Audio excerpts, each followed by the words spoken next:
Thank you, Mr. Chairman. Thank you, everyone, for being here. Let me say at the outset, congratulations, Chairman, on your chairmanship and on this first meeting of the subcommittee. I do look forward to working with you. Thank you. And I know we're just getting to know each other, but I know enough about both of us to know that even our most important role is that of being a father.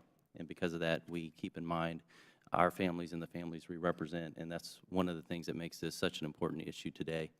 The issue we're discussing today is particularly important not only because of the potential harm for individuals, but because of how commonplace consumer products are. I'm confident that everyone in this room has used several consumer products this morning, or at least I hope so, the safety of which we largely take for granted. When a problem like the potential contamination of consumer products with carcinogens becomes apparent, one of the first questions that comes to mind is, what is the federal government's role in addressing it?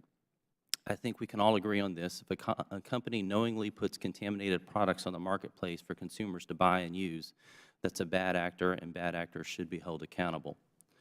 The government should engage in fact-finding and determine the level of risk posed to consumers by this contaminated process, which is a process I hope we begin today. Any federal government action should be guided by the best available science and based on real, quantifiable risk to consumers, not by fear or desire to simply act.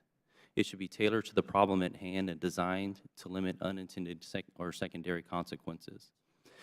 We need only to look at recent history to find instances of government regulation having the opposite effect from what was intended. In a response to the 2008 financial crisis, Congress took the expansive action and passed Dodd-Frank to address banks that were too big to fail.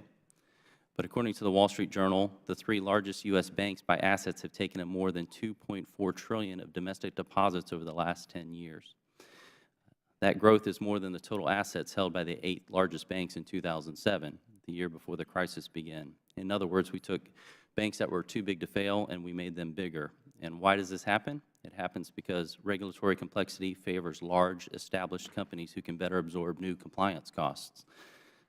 It creates barriers to entry, and so there are fewer new companies being formed, and it drives consolidation, concentrating risk into fewer institutions who have bigger roles in the economy.